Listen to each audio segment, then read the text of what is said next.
Bien, ya estamos reunidos, hermanos, en este discipulado. Hoy es martes 22 de agosto de este 2023. Así es que vamos a aprovechar la oportunidad que Dios nos da por este medio, podemos reunir un ratito y compartir la palabra.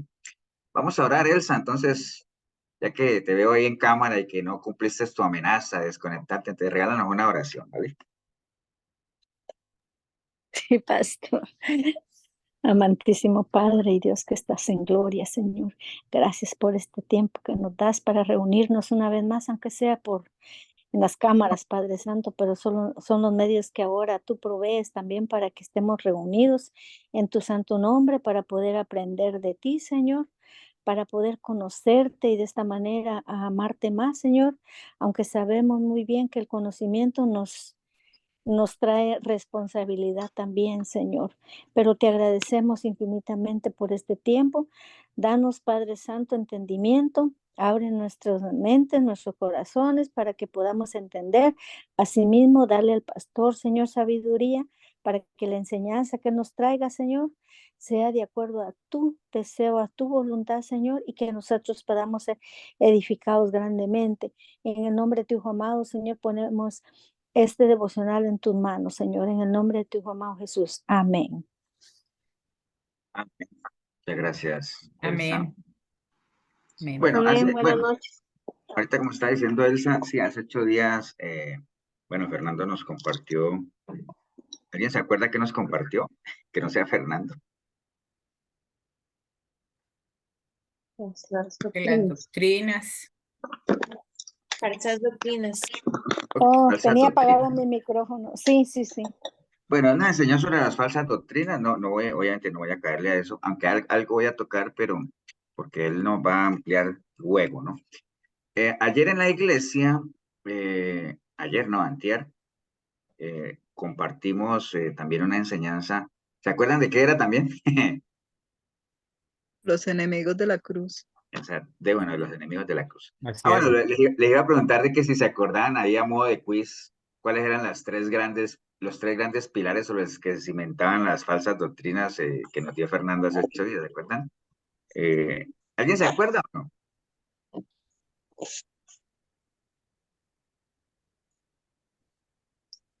Eran tres doctrinas, ¿no? Tres doctrinas. Espíritu de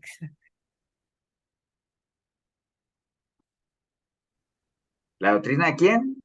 Bueno, usted le iba a decir, Mili.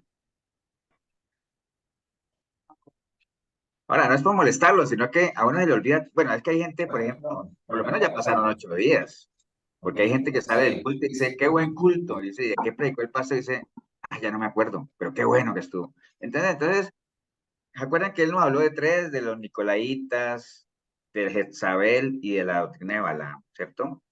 ¿Era de Balaam o de Baal? No me acuerdo, de Balaam, Balán del profeta, sí. Balaam. sí, el profeta. Balán. Bueno, esas tres, pero bueno, ese no es el tema hoy.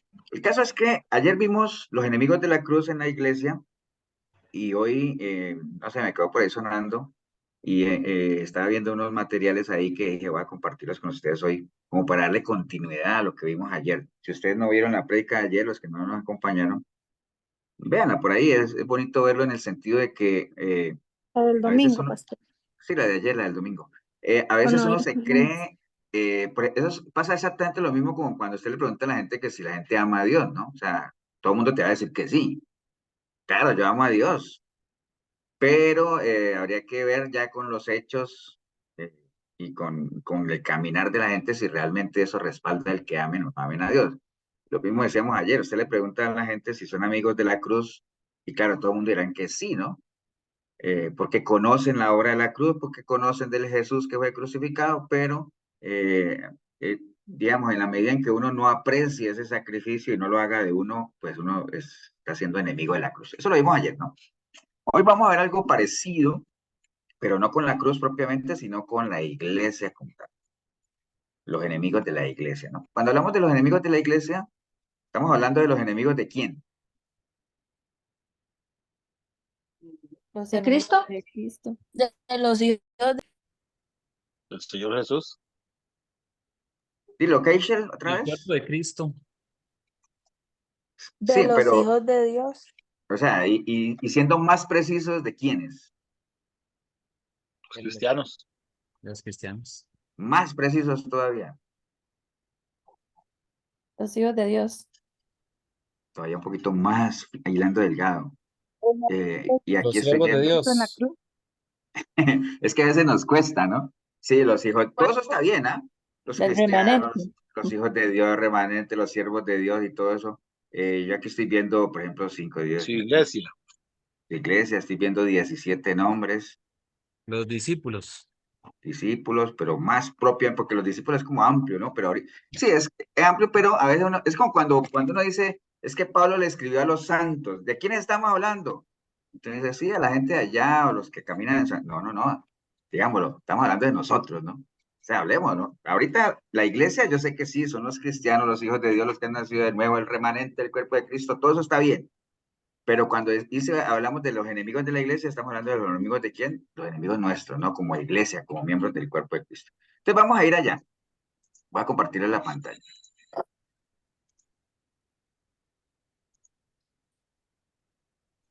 Ok. Bueno, entonces los enemigos de la iglesia, vamos a ir yéndonos por ahí, ¿no?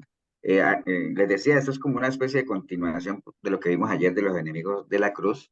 Y antes de que hablemos de los enemigos de la iglesia, bueno, nada más recordarles, porque en algún momento hablamos de la iglesia, cuando vimos, no solamente aquí en el discipulado, sino en una prédica de lo que era la iglesia de Cristo y lo que era la iglesia cristiana, que son dos cosas diferentes.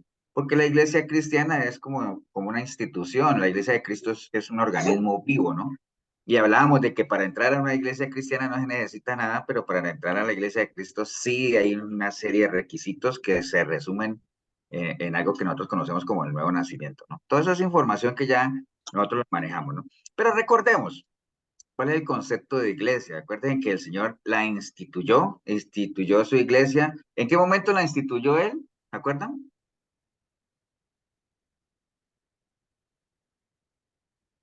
¿Sí se acuerdan en qué parte de la Biblia Él instituyó su iglesia? ¿Se acuerdan o no? No el versículo, sino que me digan, ah, sí, pastor, eso fue cuando esto y esto. Cuando le dijo a Pedro, pastor, ¿Qué le dijo, Alberto? sobre esta roca edificaré mi iglesia. Es que exactamente. Ujú. Y se acuerdan, esa conversación se dio exactamente después de qué. O sea, eso es para que hay cosas en la Biblia que uno que las escuche, las escuche, las escuche, las escuche. Entonces uno ya debería como manejarla así, sin saber, sí, pastor, el versículo es tal y tal, pero ¿cuál fue el contexto de la historia? O sea, el Señor le dijo a Pedro, Pedro, sobre esta roca edificaré mi iglesia, pero antes de eso pasó algo. Y antes de lo que pasó, eso fue después de un evento, ¿no? O algo había pasado. ¿Se acuerdan la historia o no?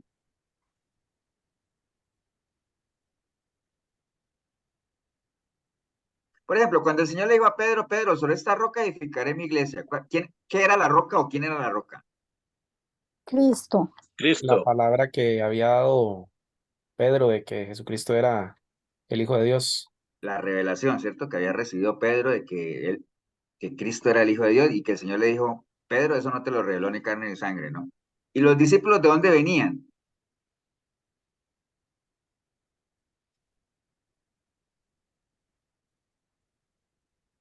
De predicar.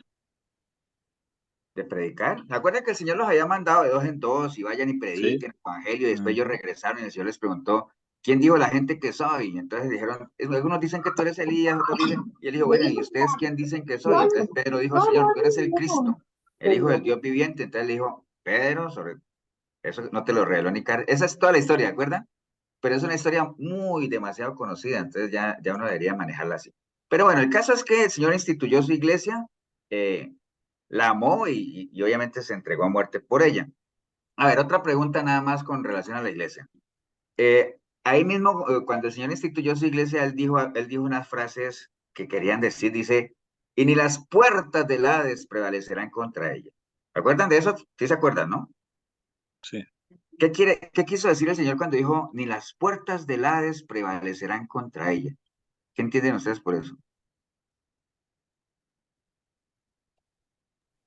Que nada lo podría separar de él, ni las puertas del infierno, por decirlo así. ¿o no? Sí, Hades, infierno, está bien, pero por ejemplo, ahora que tú lo dijiste, Elsa, o bueno, el que sepa, ¿qué quería decir o qué significa las puertas del infierno? Que nada lo iba a detener, O nada sea, que iba a él venció la detener. muerte.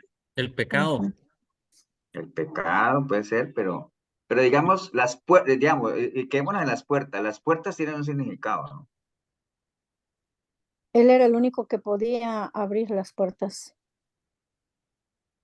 Sí, pero en general, de lo que ustedes han leído y todo eso, ¿qué significan las puertas? Él es la puerta. No, pero las puertas en general, olvidémonos del Señor, las puertas en general, dentro del lenguaje bíblico, ¿no? La entrada, Protección.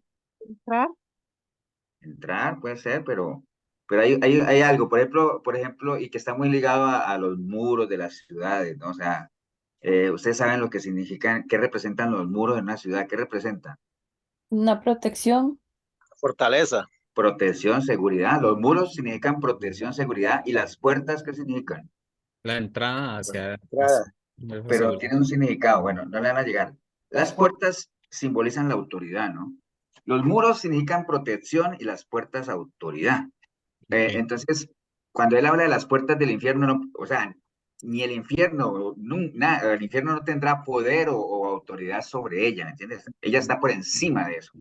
Entonces, eso significa las puertas. Por eso es que cuando, digamos, los muros fueron derribados y las puertas fueron destruidas, entonces ahí está lista la ciudad, ¿no? De hecho, obviamente, si tú derribas los muros, automáticamente las puertas se caen. La luz del Pero los cielo. muros significan protección, seguridad, las puertas significan autoridad, ¿no? Poder. Ok, bueno, por ahí va. Entonces, el Señor, obviamente, amó y se entregó a muerte por su iglesia. Eh, Fue una iglesia, como les decía yo ahorita, edificada sobre una revelación que recibió Pedro. De ahí en adelante, obviamente, viene todo lo que conocemos y el libro de Hechos habla exactamente cómo fueron creando las diferentes iglesias y todo eso.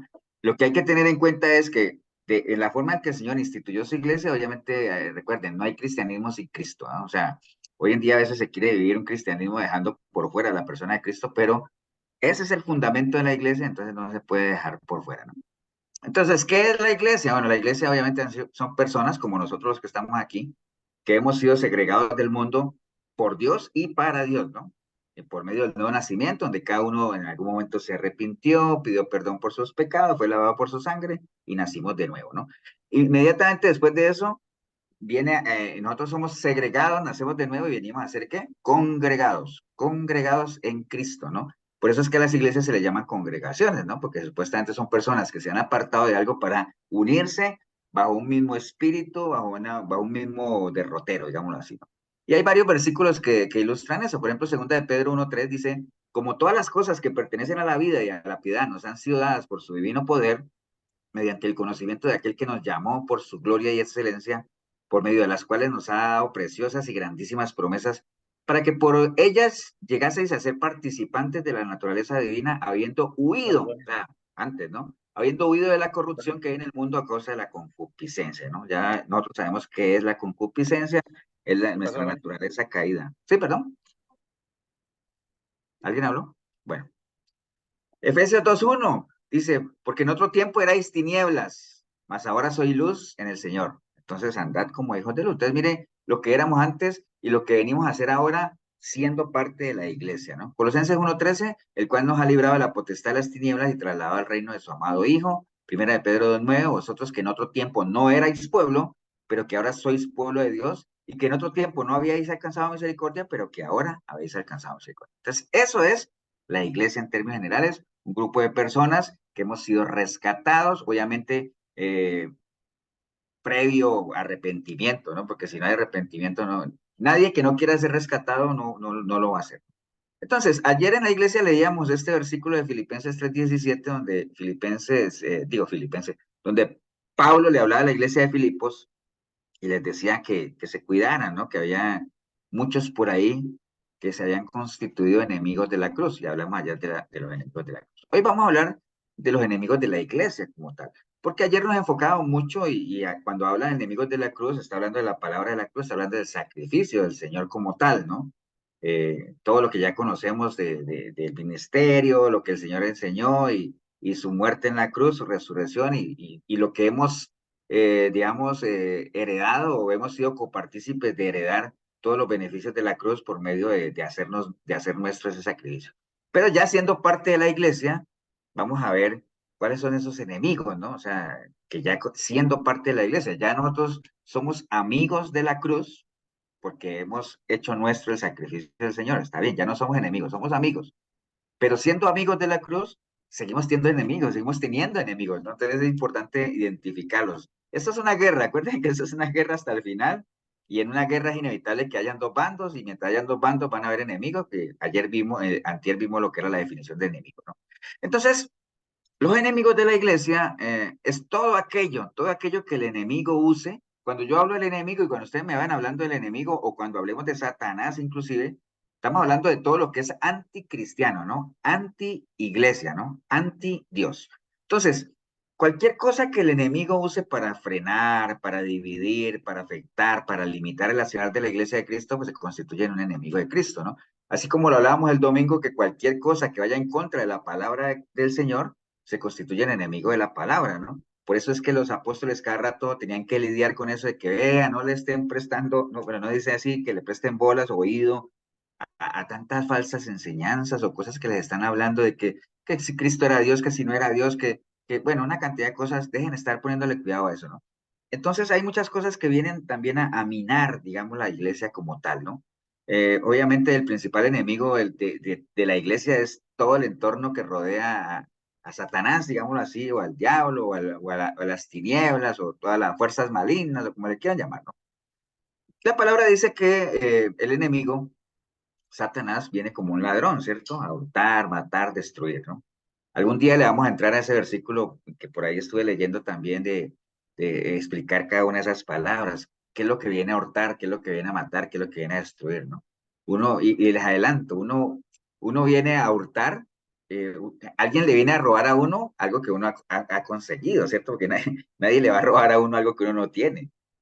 Nadie viene a matar a alguien que esté muerto, entonces generalmente viene a matar a gente que está viva. Y nadie viene a destruir algo que esté destruido, entonces generalmente viene a destruir algo que esté edificado, algo que esté creciendo. Entonces, por ahí anda más o menos eso.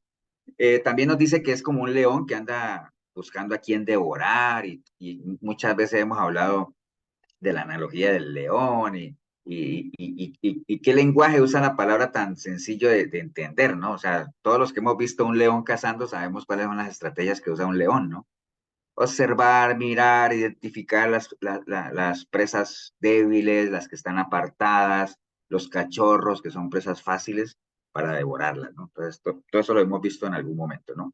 También en Efesios 6:11 dice que hay que cuidarnos de las acechanzas del enemigo, ¿no? O sea, no ignorar sus maquinaciones. Una acechanza, bueno, la definición de acechanza es un engaño o es un artificio con el fin de perjudicar a alguien. Eso es una acechanza, ¿no? Entonces, es importante entender cuáles son esas acechanzas que usa el enemigo y su entorno para, obviamente, tratar de minar, dividir, destruir la iglesia, ¿no? Que es lo que vamos a estar viendo hoy. ¿Y cuál es el objetivo de todo eso? Pues obviamente sacarnos del camino, por eso es que la palabra dice, si el enemigo te quiere sacar, no lo consientas, porque el enemigo siempre va a tratar de sacarte, ¿no? Creo que, no me acuerdo con quién era que hablaba del asunto de las piedras, por ejemplo, las piedras de tropiezo, que por eso es que el Señor hace mucho énfasis en decir, ay de aquel que es piedra de tropiezo, ¿no? Porque las piedras de tropiezo, por ejemplo, ¿dónde encuentra uno las piedras? En el camino, en el suelo. En el suelo, ¿cierto? O sea, en el suelo. Y si uno encuentra una piedra y para tropezarse, digamos, si hay una piedra atravesada buscando que uno se tropiece, es buscando que uno caiga ¿a dónde? El suelo.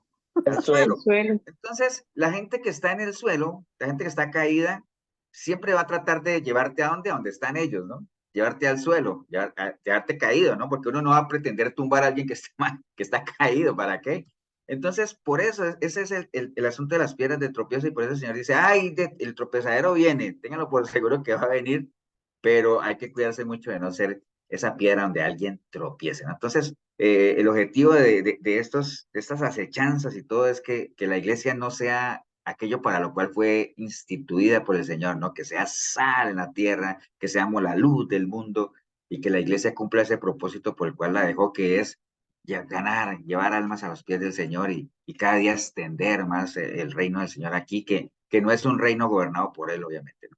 Entonces vamos a ver algunas, no voy a entrar mucho ahí porque eso es lo que Fernando obviamente nos va a profundizar, pero hay que mencionarlo, ¿no? Porque es, cuando hablamos de enemigos de la iglesia, ese es un primerazo, ¿no? O sea, es una de las primeras artimañas del enemigo, digámoslo, para minar la iglesia y qué efectivo está haciendo en muchos casos, ¿no? O sea, las falsas enseñanzas se han metido en las iglesias, pero de una manera explosiva, ¿no? Exponencial, o sea, cada vez son más las iglesias que caen en falsas enseñanzas. Y bueno, ese es un primer enemigo, dice en 2 de Pedro 2:1, dice, pero hubo también falsos profetas en el pueblo, como habrá entre vosotros falsos maestros, ¿no? Que introducirán encubiertamente herejías destructoras y aún negarán al Señor que los rescató, atrayendo sobre sí mismo destrucción repentina. Este es uno de tantos versículos. Si hay algo que la Biblia advierte, es sobre las falsas enseñanzas, las falsas doctrinas, los falsos maestros, los falsos profetas, ¿no? Entonces, en ese versículo que acabamos de leer, bueno, no solamente habla de falsos maestros, sino que también habla de herejías destructoras, ¿no? ¿Alguien sabe qué es una herejía?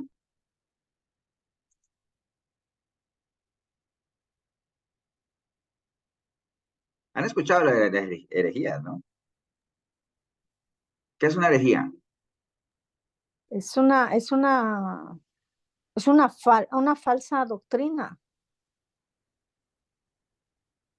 Sí, en pocas palabras es eso. O sea, no hay que darle más vueltas, ¿no? Una herejía es una falsa doctrina, ¿no? Es una enseñanza que se desvía de la verdadera revelación bíblica. Como dice Elsa, una falsa enseñanza, una falsa doctrina. Entonces, cualquier cosa que usted vea que diga que no esté alineada a la palabra, herejía, ¿no? Por eso es que han escuchado ustedes muchas veces que cuando usted escuche algo, péselo. Si eso lo enseñó el Señor, si lo enseñaron los apóstoles, si está respaldado por la palabra y si está en línea a la naturaleza santa de Dios, ¿no? Cualquiera de esas cuatro que diga no, herejía, ¿no? Falsa enseñanza. Y hay muchísimas herejías que hace hecho ya vimos algunas, por cierto, ¿no? Entonces hay que tener mucho cuidado con eso, ¿no? Con esos falsos maestros y todo eso, porque precisamente lo que los hace peligrosos es lo que hemos hablado ya muchas veces, ¿no? Es que, y la misma palabra dice, cuídense porque van a venir con apariencia de piedad. Otros versículos pueden decir, cuídense porque son lobos vestidos de ovejas. Entonces, eso es lo que lo hace verdaderamente peligroso, ¿no? Entonces, obviamente, la misma palabra nos dice por allá que Satanás, imaginen que Satanás se vestía como ángel de luz, ¿no? Siendo lo que él era, ¿no? Entonces, de allá viene toda esa capacidad que tienen todos estos falsos maestros o todos esos anticristos o antidios de camuflarse y de poder, por medio de esas artimañas del error, hacer caer a uno de los escogidos, ¿no? Entonces, por eso es que la Biblia nos llama a que no seamos así fluctuantes, porque una persona fluctuante es muy fácil de llevar, ¿no? Nosotros tenemos que ser personas de peso, ¿no? O sea, ¿qué es lo contrario, digamos? Nada más para que tengamos esa interacción. La Biblia nos dice que no seamos fluctuantes, es decir, una persona fluctuante es aquella que va para allá, viene para acá, va para allá, ¿y para dónde vas? Pues para allá me empujó todo eso, ¿no? Porque se lo lleva cualquier viento de doctrina, ¿no? Entonces, cuando uno se lo lleva cualquier, en lo natural, ¿qué es lo que el viento se lleva fácil que la Biblia menciona mucho, ¿no? Las velas del barco o Sí, los pero en la Biblia, papalotes. una palabra que la Ah, Biblia en la usa Biblia. dice, es que eso se lo Tamo, lleva como, ¿cuál? Tamo. el tamo. El Tamo. tamo, recuerda. Todos saben qué es el tamo, ¿no? Sí. Es como esa, por ejemplo, cuando uno hace el trigo así, esa pelucita que cae, que no pesa nada, se la lleva el viento. ¿Por qué se la lleva el viento? Precisamente por lo que acabo de decir, porque no pesa nada, no tiene peso, no tiene sustento, no está afianzada, ¿no? Entonces, por eso la palabra nos aconseja mucho en eso, no sean fluctuantes, no se dejen llevar, por eso no crezcan, tengan bases firmes. Por eso es que hay mucha gente que dice, ah, pastor, es que yo escucho todo y yo agarro lo bueno y desecho lo malo. Ah, bueno, eso usted lo podría hacer si usted no es tamo. Pero si usted es un cristiano fluctuante, un cristiano que cualquier cosita, por ejemplo, yo, por ejemplo, yo me pongo a ver el programa de las preguntas y respuestas del pastor, Tibor, ¿no? Y no es que, hay preguntas que no es que no sean importantes, sino que hay preguntas que a veces hay gente que uno sabe que saben. O yo no sé si la harán porque para que escuchen otro, está bien. Pero estamos de acuerdo los que escuchamos el programa que hay preguntas que uno dice, wow, yo no me dejaría confundir por eso. Uno se pesa a uno mismo, ¿no? Porque tal vez cada uno de nosotros pues tiene su sustento, ¿no? Pero sí hay gente que cualquier preguntita o cualquier comentario que reciben de afuera los pone a pensar. Y dice, pastor, pero es que, mira que yo escuché que antes de Adán y Eva había más gente. Entonces, bueno, y eso me dejó pensando, ¿me entiende? En cosas es que, mira que alguien me dijo que el mar rojo no era rojo. Bueno, es que no era rojo, ¿no? Pero cosas de esas, ¿no? O sea, mira que es que alguien me preguntó a mí que quién le había cortado el ombligo a Adán, y entonces yo me quedé pensando. Entonces, ¿me entienden? Cosas como esas, ¿no? O sea, yo pero no seamos cristianos fluctuantes, realmente hay que ser de peso, hay que ser de doctrina, y eso no es gratis, ¿no? O sea, obviamente hay que pagar un precio por eso, ¿no? Entonces, la palabra nos llama a eso, no seamos fluctuantes, no nos dejemos llevar por cualquier viento, perseveremos, que eso también lo tratamos el domingo en la noche en la radio, de lo que es perseverar, la importancia de mantenerse firme, de no desviarse, de ser constantes. ¿En qué? En Cristo y en la doctrina de Cristo, que después la siguieron dando los diferentes apóstoles, ¿no? Entonces hay que tener mucho cuidado con eso. Ese es el primero y creo que uno de los más importantes peligros que tiene la iglesia. ¿Por qué? Porque el acceso a estos falsos maestros está por todo lado, ¿no? Usted los puede escuchar en la radio, los ve en la televisión, los ve en internet, los puede ver en vivo en un púlpito, ahí porque hay gente que sabe que a veces la gente a la que siguen son falsos maestros por lo que ya las advertencias que les han dado, pero siguen ahí, siguen ahí. Entonces, desafortunadamente eso es lo que los hace peligrosos. Ahora, ¿qué dice obviamente la palabra de Dios sobre todos esos falsos maestros? Segunda de Juan 9. ¿Ustedes se acuerdan qué dice segunda de Juan 9? Hablando de esto, de los falsos maestros.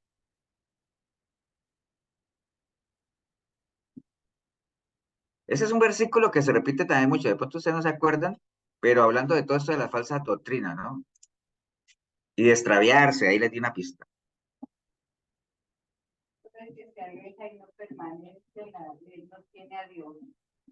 ¿Se acuerdan de cuando uno habla de los apóstatas y todo eso? Segunda de Juan 9 es la que se usa, ¿no? Porque si alguno se extravía de la doctrina de Cristo, ¿qué pasa? No tiene a Dios. No tiene a Dios. Y la advertencia que da la palabra ahí mismo también dice y que si vienen a ustedes con ese tipo no le digas qué. Bienvenido. Bienvenido. No le dé la bienvenida. No le digas bienvenido. Ahora, ahí hay una confusión también porque hay mucha gente que dice, ay, pastor, y es que entonces viera que yo tengo familia que es católica, entonces les tengo que cerrar la puerta en la cara. ¿Ok? Entonces, bueno, si eso fuera así, entonces uno se quedaría así en la mitad de la familia, ¿no? Y no se trata de eso. Cuando la Biblia habla de que no le digas bienvenido es cuando ya a veces usted le da cabida en su casa, por ejemplo, a un mormón, a un testigo de Jehová, para que compartan doctrina y para discutir ahí, que usted me dirá, pastor, y entonces no puedo yo recibir a los mormones y cuadrarlos. Sí, pero si usted no es tamo, volvemos a lo mismo, ¿no? Si usted no es fluctuante, si usted tiene sus bases firmes, ¿me entiende? Pero hay gente que le gusta recibir testigos de Jehová, mormones, adventistas, aquí, allá, pentecostales, lo que sea, pero no tienen base. Entonces, la que nos advierte la palabra es, no compartan, no le digas bienvenido, no le des cabida a ese tipo de cosas, ¿no? O sea, a no ser de que usted se sienta, acuérdate de lo que hemos hablado alguna vez cuando uno va a pelear una batalla, ¿no? Que lo primero que uno tiene que hacer es identificar al enemigo, identificar sus fortalezas, identificar mis fortalezas, y digo, entonces, ¿cuál de los dos es más fuerte? Yo soy más fuerte que mi enemigo, entonces voy a ir a darle. ¿Cierto que sí? Pero si yo identifico y digo, no, hombre, me va a dar duro. Entonces, mejor que el sabio ve el peligro y ¿qué? Y se aparta, ¿cierto que sí? El sabio ve el peligro y se aparta. No para estar huyendo a toda hora, sino para rearmarse, decir, bueno, voy a definir una estrategia, ¿qué hago? Ya, hagámosle pandilla. Bueno, hagámosle lo que sea, pues. Pero hay que tomar precauciones, ¿no?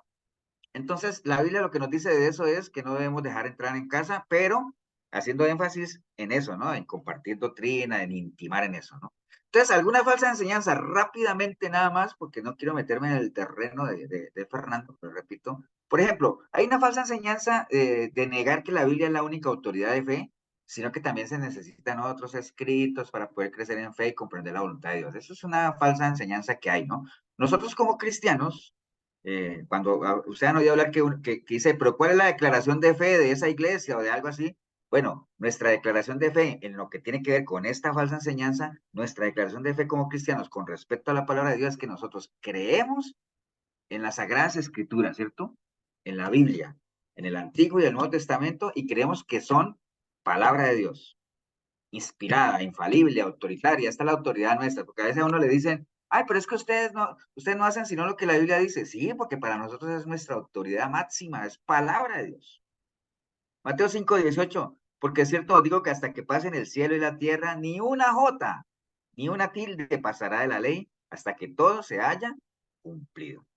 Así dice la palabra. Segunda de Timoteo 3:16, toda la escritura es inspirada por Dios y útil para enseñar, para redarguir, para corregir, para instruir en justicia, a fin de que todo hombre de Dios sea enteramente preparado. Eso es lo que nosotros como cristianos creemos, ¿cierto? Ahí no tenemos ningún problema. Pero no todo el mundo cree eso, ¿no? No todo el mundo cree eso. Entonces, también nosotros sostenemos de que la Biblia, obviamente, es inerrante. ¿Saben qué quiere decir inerrante? No tiene error. Que no se equivoca, ¿no? Por eso dice que es viva y eficaz, o sea, nunca falla, ¿no? Y que es nuestra completa autoridad. Ahora, miremos, por ejemplo, así como esta es nuestra declaración de fe, esa que vemos ahí, nosotros los cristianos, con respecto a la palabra, miremos algunas otras, ¿no? Por ejemplo, miren la de los adventistas, de Elena White. Esta es la declaración de fe de ellos, dicen. Reafirmamos nuestra convicción de que sus escritos son inspirados por Dios, verdaderamente centrados en Cristo. Nos comprometemos a estudiar los escritos de Elena White, sinceramente y con corazones dispuestos a seguir los consejos y las instrucciones que encontremos allí, ya sea individualmente, en la familia, en grupos pequeños, en el aula o en la iglesia. El estudio combinado de la Biblia y los escritos de Elena White proveen una experiencia transformadora que aumenta la fe. ¡Wow! Entonces, obviamente, si usted puede tener la Biblia, pero no tiene los escritos de Elena White, está frito, según los adventistas, ¿no? Entonces, eso es lo que ellos piensan. ¿Me entienden? Entonces, ¿y nosotros qué es lo que creemos para refutar eso? Bueno, nosotros creemos que la fe no viene por escuchar escritos de Elena White. La fe, dice la palabra en Romanos 10:17, la fe viene por el oír la palabra.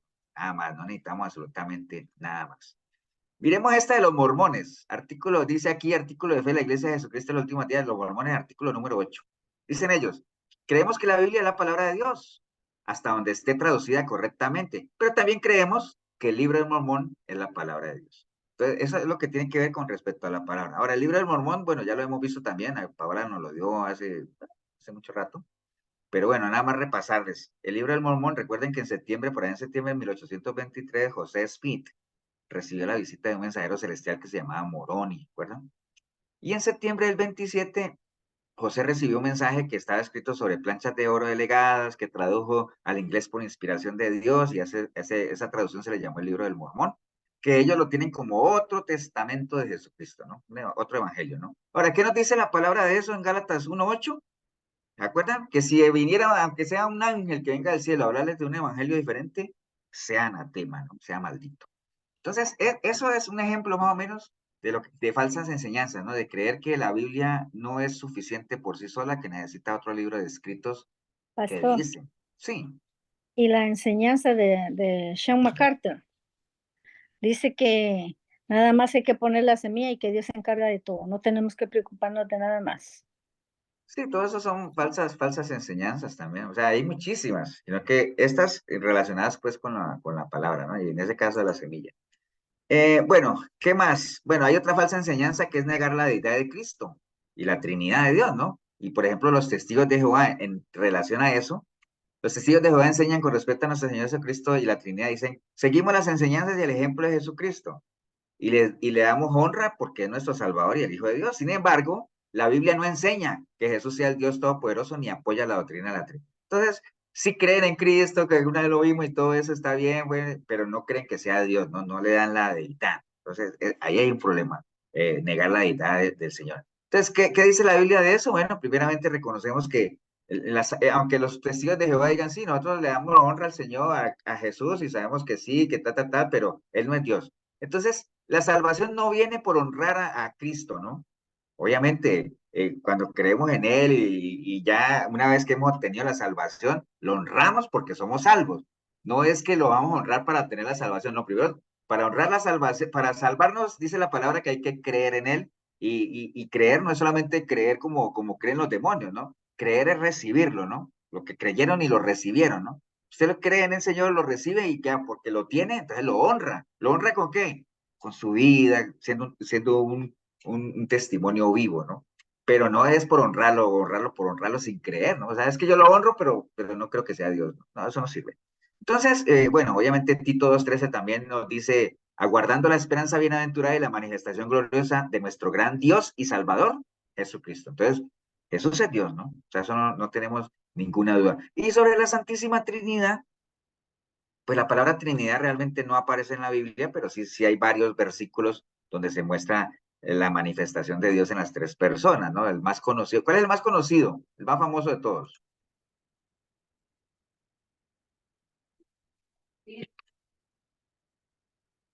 ¿Sí están ahí o no? El bautismo de Jesús, Juan el Bautista, El del bautismo del Señor. así es. Avísenme si están ahí, porque no sé si están ahí.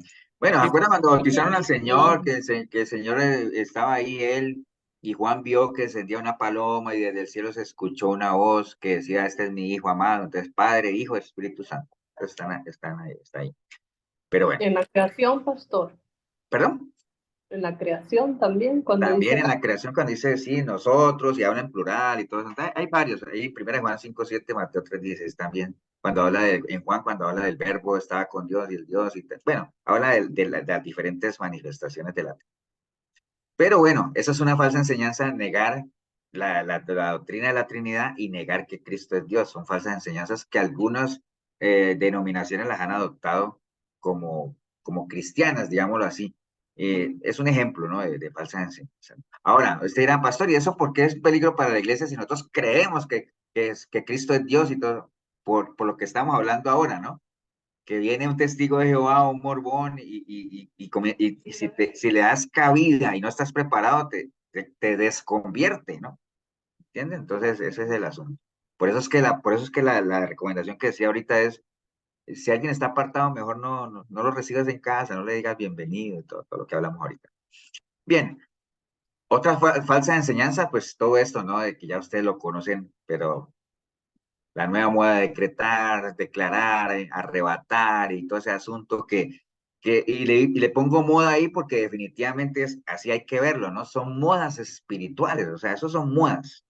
Y acuerden que una moda que es algo que se repite, ¿no? Entonces, mucha gente adopta cosas por verlas, ¿no? Entonces, de tanto verlas y de tanto cosas, entonces, y si mucha gente se pone algo, uno dice, uy, eso está de moda, entonces me lo voy a poner yo también. ¿Entienden? Entonces, son cosas que se han ido en iglesias y se proliferan y se multiplican, entonces comienzan a ser dentro de las iglesias de Cristo o iglesias cristianas modas espirituales, ¿no? Y hay que tener mucho cuidado con eso y no nos pase lo de los atenienses. Déjeme ver un momentito para yo ver a los atenienses. Ah, ya lo vi. Que no nos pase lo de los atenienses, ¿se acuerdan? Cuando Pablo fue a predicar allá a Atenas, que ellos decían, uy, ahí llegó otro palabrero, vamos a ver qué es lo que trae nuevo. Entonces ellos siempre andaban esperando cosas nuevas, nuevas revelaciones, el nuevo mover bueno, cosas de esas. Entonces, que no nos pase eso, ¿no? O sea, realmente eso es un peligro y por eso es que hay gente que anda de iglesia en iglesia y todo ese asunto, ¿no? Entonces, yo les contaba la vez pasada, ¿no? No me acuerdo si les conté o no, que había una persona que iba a la iglesia de Pavas y se encontró con otra que sí va y le dijo, ¿y tú por qué no te sales de esa iglesia? Es que esa iglesia ahí, en esa iglesia no hacen liberaciones, ahí no bueno, una cantidad de cosas que a la gente le gusta todo eso, ¿no? Y entonces ella decía, con convicción decía, porque a mí el Señor me sacó de Efesios. Entonces yo decía, uy, gracias a Dios que la sacó. Está bien. Entonces, pero esa es la típica, ¿no? De andar buscando eso, ¿no? Entonces, bueno, todo esto de esas modas de yo decreto y todo eso es un solo paquete, ¿no? Que ahí se lo dejamos después a Fernando, de que vienen con la doctrina de la prosperidad como tal, pero ya nosotros sabemos todo eso de que, ¿quién es el único que puede decretar? Dios. Sí, pero en términos generales, apartémonos un poquito de Dios. ¿Quién es el que emite un decreto? Un rey. Un rey. Un rey. Rey. Bueno, en el caso, obviamente, sabemos que Dios es nuestro rey y todo ese asunto, pero uno como súbdito, como plebeyo, emitiendo decretos, imagínense ustedes. Pero bueno, así está el asunto. Hay que recordar nada más, recuerden, Dios no es siervo nuestro, Dios no está para que haga lo que nosotros le digamos que haga. Nosotros estamos más bien para hacer, que en eso es algo que hay que valorar de María, ¿no? Cuando María tuvo la visitación, ¿qué dijo ella? He aquí la esclava del Señor.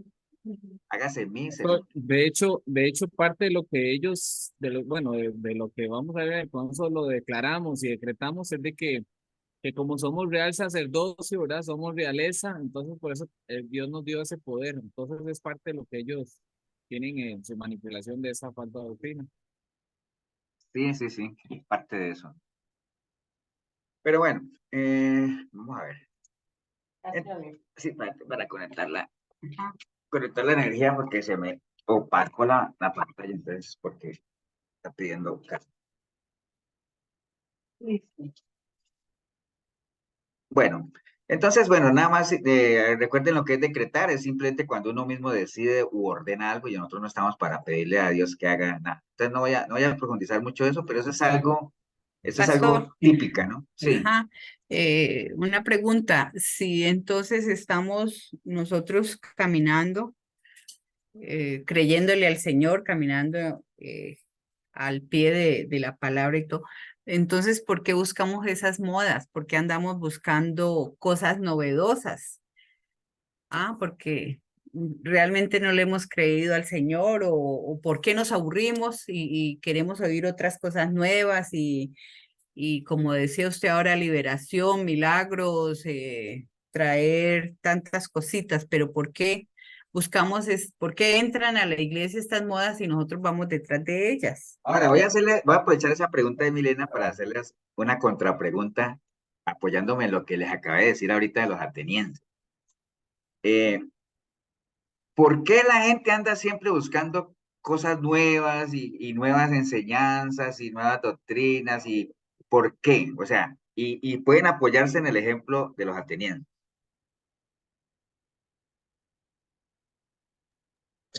Porque no tienen una base sólida, o sea, porque no tienen una creencia sólida, sino que son como eso que usted mismo hizo, fluctuantes. O sea, Por van de ahí una... anda, pero usemos lo que le pasó a Pablo en Atenas. Pastor, porque se dejan llevar por emociones, sentimientos, y no por... Sí, pero todavía no le hemos llegado. O sea, En la Biblia hay una parte que menciona que andan con comenzor, Comenzó de oír. Ajá. sí, los atenienses mantenían comezón de oír cosas nuevas y por eso cuando llegaba alguien decía, uy, llegó otro palabrero. ¿Pero por qué? O sea, Porque ¿cuál no es la tiene razón? conocimiento. No tenían Por ahí anda. convicción. Por ahí anda, pero nos falta pulir la respuesta. ¿Qué era lo que le pasaba a los atenienses? Acuérdense que Pablo les dijo, atenienses, presente, digan ahí. No están convencidos. No, falta algo. Porque tenían varias doctrinas. Son muy religiosos. Eso, Juan Pablo, repítelo.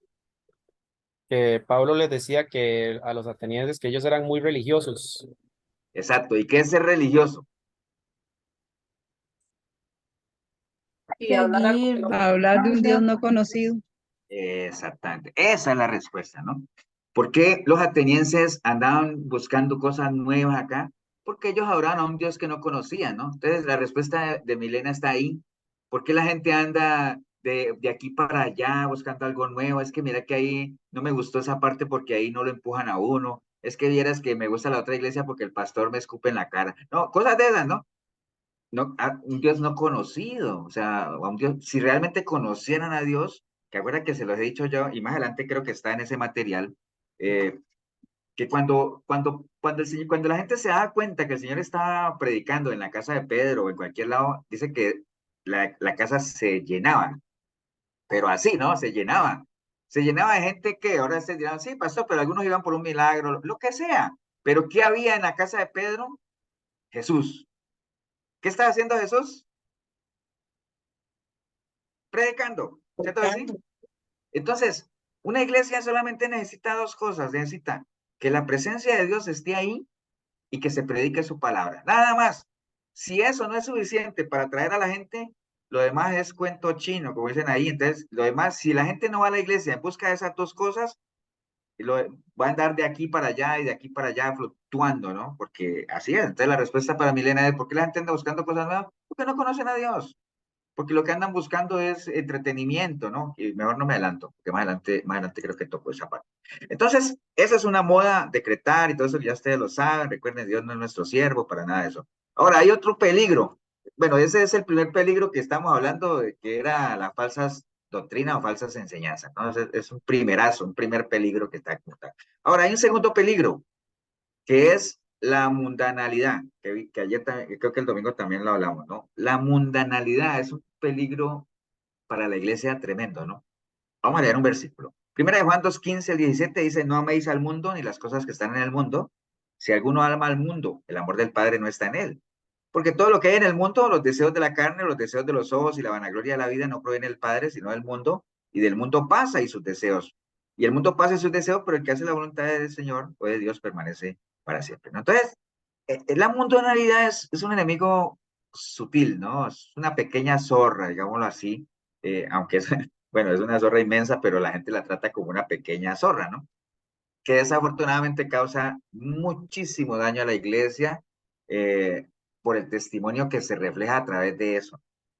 Hay mucha gente y de seguro que todos los que estamos aquí conocemos ejemplos de personas que juran y perjuran que son cristianitos y todo eso, pero uno les ve muchas prácticas mundanas, ¿me entiendes? O sea, ya sea por su forma de vestir, sin ser legalistas, porque no se trata de eso, ya sea porque son personas que toman licor.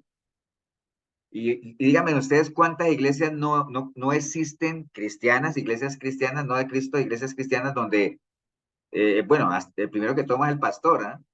Y no tiene problema, y la gente dice: es que no hay problema, una cervecita, ¿me entiendes? O sea, eso es como muy Sí, ellos común. dicen que es cuestión de cultura.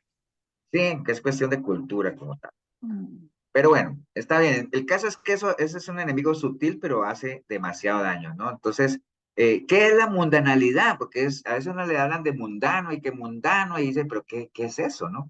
¿Qué es la mundanalidad? Bueno, nosotros leímos acá en algunos versículos que dice, y mire que una de las palabras que más repitió aquí fue la palabra mundo, ¿no? Aquí está mundo, mundo, si alguno ama al mundo, porque hay en el mundo los deseos de trata no provienen del Padre y no del mundo.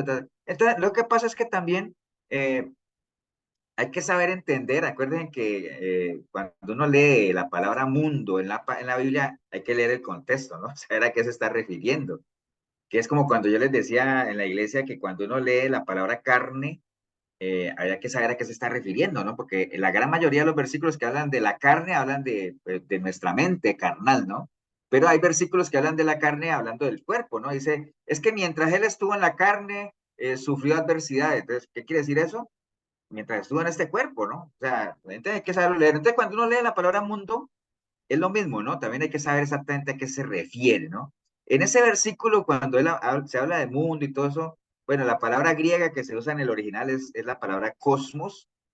Cosmos casi siempre se refiere a esa tierra habitada y a la gente que vive en ella, pero que funciona lejos de Dios y que es gobernada por Satanás, ¿no? O sea, eso que leímos acá, el mundo, mundo, mundo, se refiere, la palabra griega que usaron es cosmos y se refiere básicamente a la gente que vive apartada de Dios y que es gobernada por Satanás, ¿cierto? Pero cuando hablamos de mundo en general, pues no se refiere propiamente a eso también, pero cuando hablamos de mundanalidad, sí nos estamos refiriendo a ese sistema que es gobernado por Satanás y todo lo que encierra, ¿no? Entonces a veces uno dice: pero es que entonces me confunde, porque en la carta, en el Evangelio de Juan dice que porque de tal manera amó Dios al mundo. Entonces, ¿cómo así? Entonces, ¿cómo así que Dios ama al mundo, pero que el mundo es lo que es gobernado por Satanás? Entonces, lo que les decía, ¿no? Cuando se habla de mundo, ¿a qué se está refiriendo? Cuando se habla de mundo, ¿a qué, no? En Juan capítulo 3, cuando dice que Dios amó mucho al mundo, está hablando de la humanidad, ¿no? De su creación como tal. ¿Me entienden? Entonces, pero ya cuando uno habla de mundanalidad, ahí sí ya estamos hablando de ese otro mundo, ¿no? Que es el que es gobernado por Satán. Entonces, en Juan se está refiriendo a las personas como tal, ¿no? Entonces, lo que leímos ahorita en esa epístola de Juan, cuando dice que no amemos al mundo, no se refiere a que uno no ame la creación o que uno no ame al prójimo, ¿me entiende? Porque inclusive la misma Biblia dice que hay que amar al enemigo, ¿no? Pero sí se está refiriendo a que no amemos todo lo que rodea ese sistema que es gobernado por Satanás como tal, toda esa serie de sistemas, de valores corruptos como tal, que abiertamente son anticristianos como tal, y que lo describe primera de Juan 2:16, cuando dice, porque todo lo que hay en el mundo, los deseos de la carne, los deseos de los ojos y la vanagloria de la vida no proviene del Padre, sino que son del mundo. Entonces ahí está hablando de qué? De la mundanalidad, ¿no? De ese mundo que es gobernado por Satanás. Ahora, ¿por qué es un peligro para la iglesia?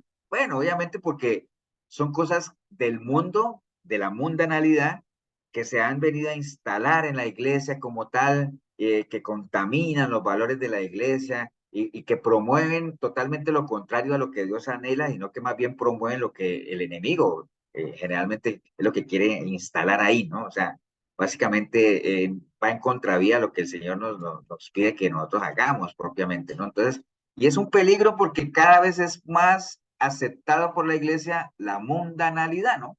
Empezando por los púlpitos. Entonces se va metiendo ahí y ya la gente comienza a verlo de una manera muy normal, ¿no? Entonces comienza la iglesia a adoptar prácticas mundanas. Entonces eso es un peligro tremendo.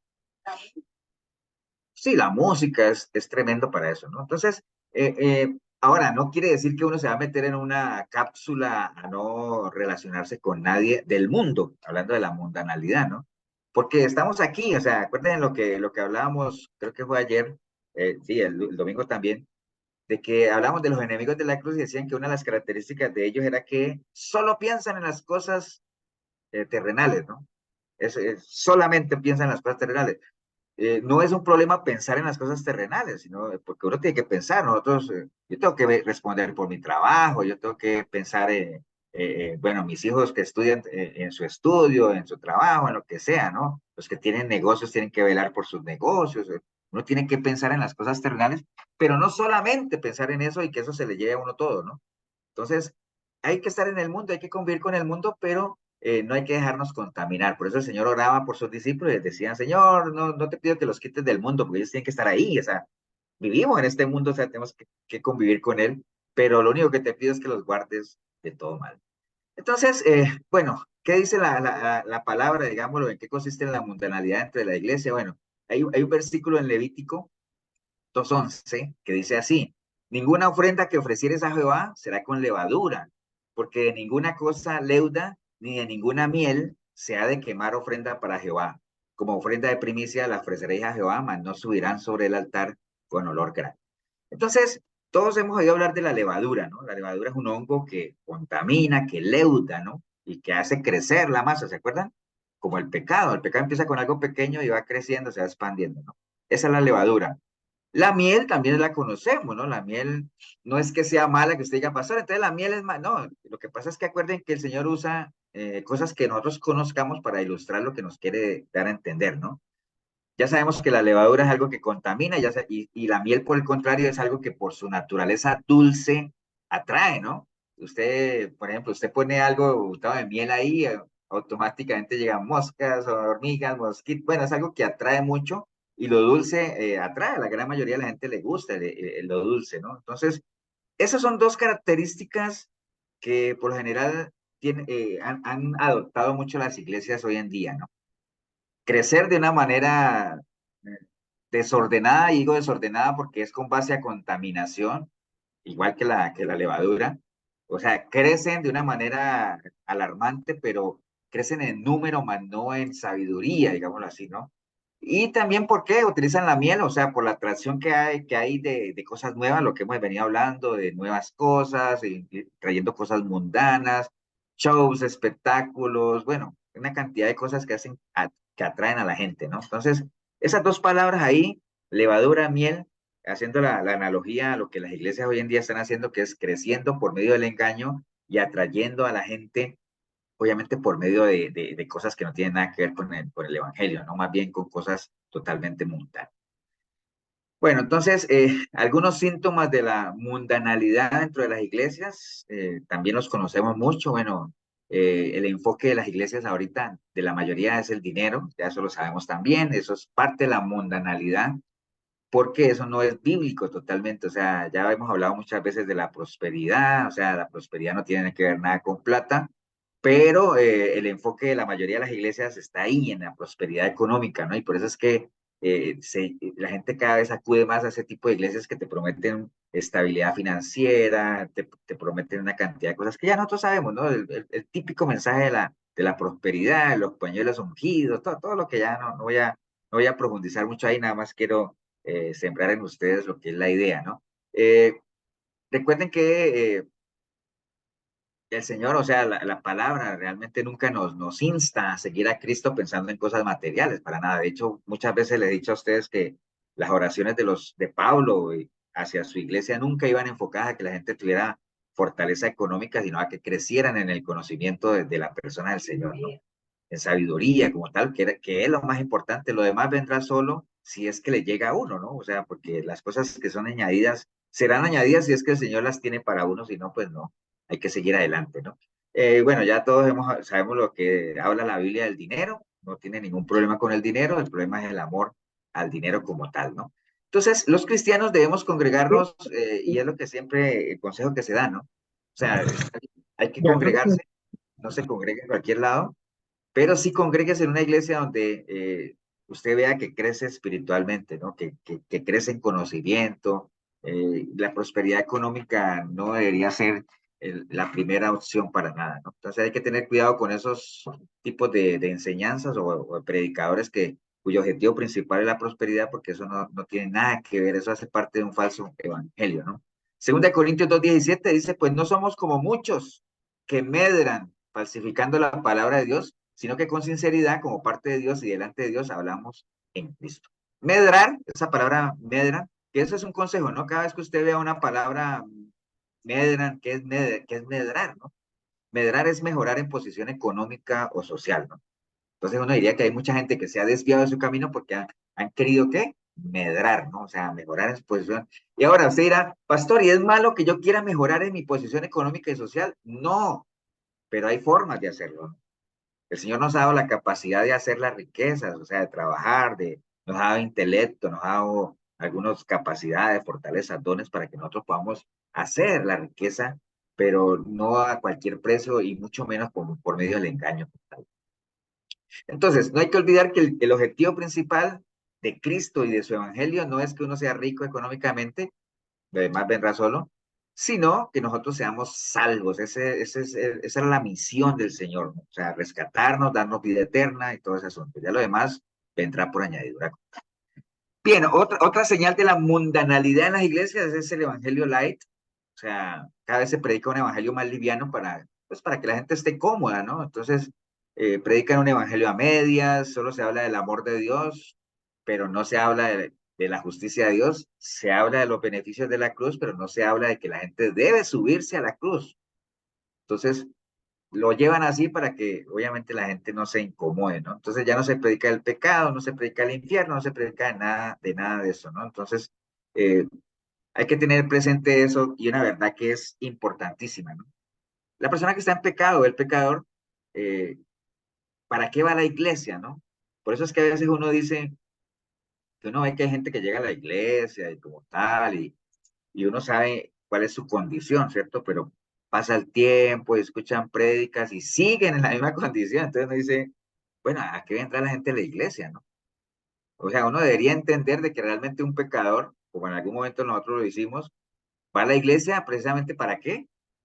Para entregarle su vida al Señor, para ser transformado, para hacer un cambio de vida, que es lo que realmente uno debería buscar, ¿no? No para ser entretenido, no para pasar unas 2 horitas ahí cantando algunas canciones de alabanza, de oración, para que me regalen un chocolate de cumpleaños, para que el pastor entone una linda melodía. Ahí dijo, pero bueno, está bien. Entonces, hay que reconocer eso, ¿no? Ustedes reconocer muchas veces que la palabra no nos va a gustar, o sea, como le pasó al Señor cuando predicaba ya en Juan 60, Juan 6:66, que la gente se le iba y se le iba, pero ¿me entiende? Hoy en día cuando una persona comienza a predicar una línea de palabra y la gente comienza a irse, entonces la cambia, ¿no? Para ver si por lo menos los que están ahí se ¿cómo es? Paran de irse, digámoslo así. Pero no, el Señor siguió predicando y más bien les dijo a los apóstoles, ¿y ustedes se van a ir ya o qué? Me avisan para que el último cierre la puerta. Bueno, eso no lo dijo así, pero así debe ser, ¿no? Entonces, en términos generales, la palabra solita tiene que ser suficiente para que la gente sea atraída a los pies del Señor. Y lo que le debe atraer a uno de ir a la iglesia es ese conocimiento pleno de la persona de Cristo y ser transformado y que uno vea frutos en. Pero bueno, esa es parte de la mundanalidad también que se ha instalado en las iglesias, el evangelio light. ¿Qué más? Otro más es, bueno, obviamente cambiar a Jesús por shows, por artistas, entretenimiento, bueno, utilizar las cosas que son mundanas, cosas del mundo como herramienta evangelística, ¿no? Que a veces uno le dicen, pastor, pero es que el fin justifica los medios. Bueno, no necesariamente, ¿no? No necesariamente hay que hacer todo ese tipo de cosas para poder llegarle. Es que, y ¿saben en qué se apoya la gente a veces? Dice, es que, pastor, el mismo Pablo decía, es que yo me hice judío, yo me hice griego para llegarle a los griegos. Sí, pero cuando él decía yo me hice griego para llegar a los griegos, no es que comenzó a ser idólatra y todo eso para que la gente le diera confianza, ¿no? Simplemente se mezcló con ellos, se metió entre ellos y a lo mejor les habló en su idioma y todo ese asunto, pero no se trata de ir a practicar. Es como que yo quiera ganarme a un drogadito, por ejemplo, yo quiero ganarme un drogadito, entonces voy a tener que ir a meterme tremendo puro para poder llegarle. No, tampoco se trata de eso, ¿no? ¿Entienden esa parte, no? Entonces, nada que ver con eso. Hay muchas iglesias, muchos pastores caen en ese error de creer que realmente lo que es la palabra, el amor de Dios no son suficientes para que la gente venga a la iglesia y entonces tienen que agregar otro tipo de cosas, ¿no? Entonces, a nosotros nos pasa a veces, yo a veces me pongo a pensar, créanme que yo estoy atrás en el culto de la iglesia de nosotros, estoy atrás y yo digo, sí, mira, la gente llega, se sienta, o sea, ya salen nuestro amplio equipo de cantantes, que solo son dos. Entonces llegan y cantan sus 3 cancioncitas, listo, después viene el pastor, saluda, visita, los chicos para la escuelita, viene el mensaje, una horita, termina, llamado, le cantamos los cumpleaños, bueno, recogemos la ofrenda y hasta luego, se fueron. Entonces, cualquiera que podrá visitar nuestra iglesia dirá, "Yay, pero yo vengo de tan lejos, a veces hay gente que echa una hora y media de viaje, decir, y eso fue todo.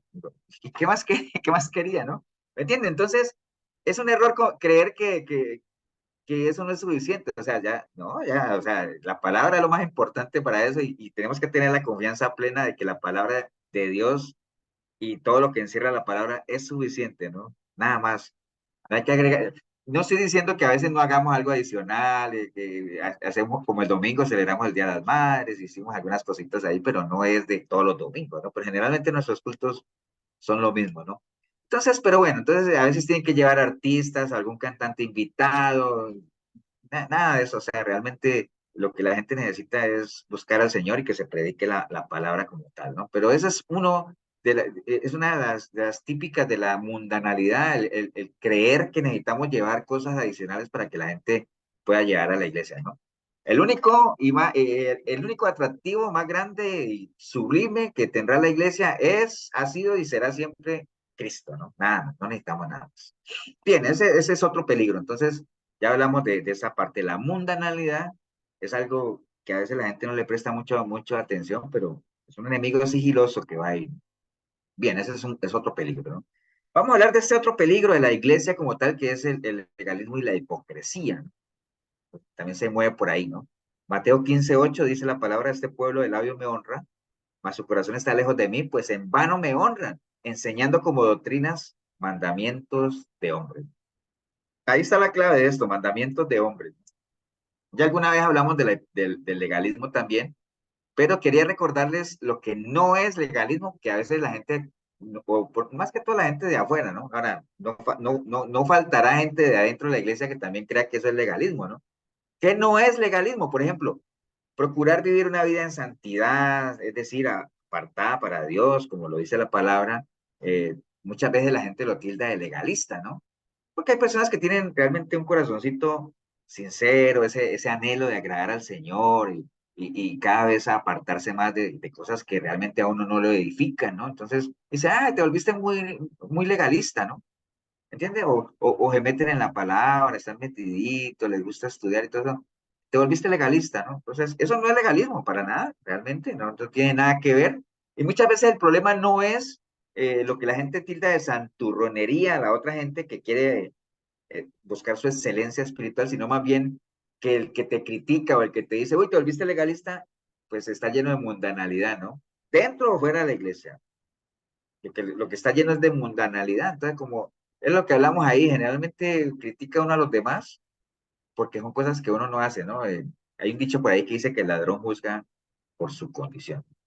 Bien, entonces eso no es legalismo, ¿no? Llevar una vida en santidad, que a mí me guste meterme a los estudios bíblicos, me guste investigar, eso no es legalismo para nada. ¿Verdad? Y la gente se apoya diciendo ahí, ay, pero pastor, es que la gente le decía a Pablo, Pablo, la mucha letra te vuelven loco. ¿Por qué le decía la gente a Pablo que las muchas letras te han vuelto loco? ¿No? Bueno, la gente no, una persona se lo dijo, creo que fue no me acuerdo si fue Agripa o quién fue que se lo dijo. ¿Se acuerdan ustedes por qué se lo dicen o por qué creen ustedes que le decían, Pablo, las muchas letras te volvían loco? Opinen ustedes ahí. Yo creo que, Ajá. yo creo que porque cuando más aprendía él del Señor, más le conocía, él más se apartaba de lo que él era, de lo que había sido antes. Uh-huh. ¿Qué más? Voy a buscar lo que ya le encontré. Hechos 26, 24. ¿Eso, pastor? Ajá. Sí, ¿alguien más quería opinar?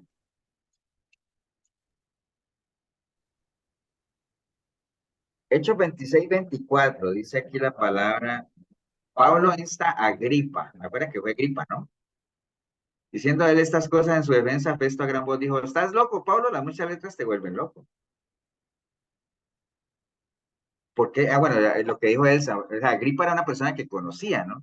Entonces, imagínense ustedes que a un judío, porque acuerden lo que hablamos ayer, ¿no? Ayer, ¿no? El domingo, de los enemigos de la cruz, ¿no? O sea, y que dice la palabra que a los que se pierden la palabra de la cruz o la cruz es locura. ¿Acuerdan que vimos? Es una locura. Pero a nosotros, los que creemos, es poder de Dios, ¿no? ¿Por qué es una locura? Y vimos la definición de locura. Locura es algo como sin sentido, algo vano, algo que es una tontera, ¿no? Y dice, uy, qué locura. Entonces, claro, viene Pablo siendo un fariseo romano, circuncidado, lo que era, y viene y se presenta como esclavo de Cristo, y bueno, todo lo que él contaba ahí en su testimonio. Entonces viene el rey Agripa, que conocía obviamente de los profetas y todo eso, y le dice, Pablo, pero las muchas letras te vuelven loco. ¿Me entiendes? Con esa pasión que él hablaba, ¿no? Lo que estás hablando es algo sin sentido, ¿me entiendes? Entonces, por ahí andaba de que le decían a él esa parte, ¿no? Entonces, no, recuerden esto que estamos hablando, entonces eso no es legalismo, ¿no? O sea, la gente que no cree o la gente que no tiene una relación cercana con el Señor, cada vez que usted quiera perfeccionar su espiritualidad o ser santificado más o apartarse más o ser selectivo, por lo general te van a tildar de legalista y rayando en la locura. Bien, eso no es legalismo. ¿Qué más no es legalismo? Confrontar a las personas por su pecado, motivándolas a tener una verdadera conversión en sus vidas, no es legalismo. O sea, en la medida en que usted quiera confrontar, obviamente, siempre con el ánimo de hacer que la persona proceda al arrepentimiento, ¿no? No se trata de confrontar por confrontar, porque el mismo Pablo le aconsejaba a Timoteo y le decía que las vanas discusiones no son provechosas, ¿no? A veces hay cosas que realmente no valen la pena. Pero sí, confrontar a un pecador para motivarlo a que le entregue su vida al Señor, a que busque un cambio de vida, que permita que la sangre de Cristo lo limpie, todo lo que ya sabemos, pues eso no es legalismo, ¿no? O sea, y hay gente, y ahora, ¿por qué lo digo? Porque hay gente que lo tilda así, ¿no? Cualquier cosa en extremo que usted haga para Dios, mucha gente lo tilda de legalismo, ¿no? Pero no tiene nada que ver con el legalismo. Pero bueno, entonces ahora sí, bueno, nada más hacer esa explicación de esos dos, que no es legalismo, que a veces la gente lo toma como tal, pero comprendamos entonces lo que sí es el legalismo, ¿no? El legalismo es lo que leímos de arriba, cuando uno adopta o una iglesia adopta doctrinas de hombres y las instaura y las instala como si fueran palabra de Dios como tal, ¿no? Porque acuerde que el legalismo, ¿qué es? Legislar donde Dios no legisla. Legislar donde Dios no legisla. Entonces hay que saber primeramente a qué se refiere ese término y hay muchas iglesias, no sé si aquí en el grupo haya gente que haya estado en una iglesia legalista, creo que la vez pasada, alguna vez que comentamos, creo que Marielito nos compartía sus experiencias legalistas y son muy tristes en la mayoría de los casos, ¿no? Entonces, y nada más todo gira alrededor de una serie de reglas ahí que las implantan. Entonces, ¿por qué el legalismo es un peligro realmente? Entonces, vamos a ver algunas cosas. Bueno, generalmente una persona legalista deja de lado la justicia de Dios por medio de Jesucristo para establecer su propia justicia por medio de reglas y leyes, ¿no? O sea, y por ahí están los versículos, pero no los vamos a leer. Entonces, muchas personas que practican esto del legalismo, uno no va a negar que en el fondo pueden tener un gran celo por el Señor. Recordemos que Pablo, cuando era Saulo de Tarso, era legalista.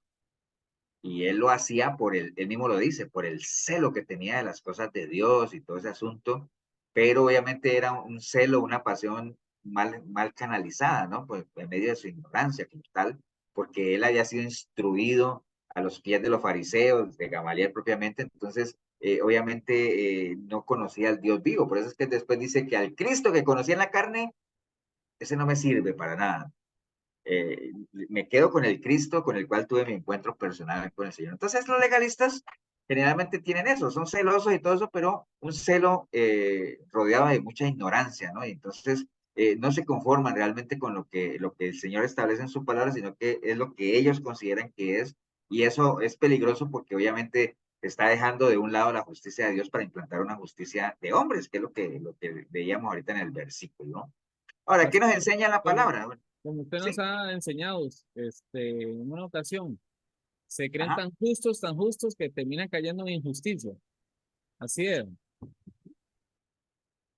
Es que digamos que uno nunca está más cerca de ser tan injusto como cuando uno tiene o se cree justo. Si uno tiene la justicia al lado de uno, eh, es candidato uno a ser injusto, ¿no? O cuando uno y peor, si cuando uno se considera justo sin serlo, generalmente esa falsa justicia se traduce en injusticia hacia los demás, ¿no? O sea, eso es casi una realidad. Entonces, bueno, la Pastor, palabra, yo tengo que hacer una pregunta. hazme una Eh, pregunta.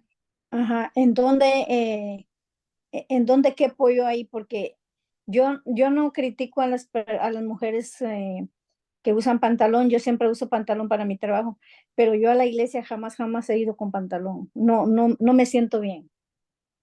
Pues, pero yo no me considero legalista, Pero pero cuando tú dices no me siento bien, ¿es porque, de emociones o porque no te sientas bien en la silla? Porque, no, es que no considero que sea bueno, correcto, ¿no? no, mentira, era broma. Yo te devuelvo No una sé. pregunta.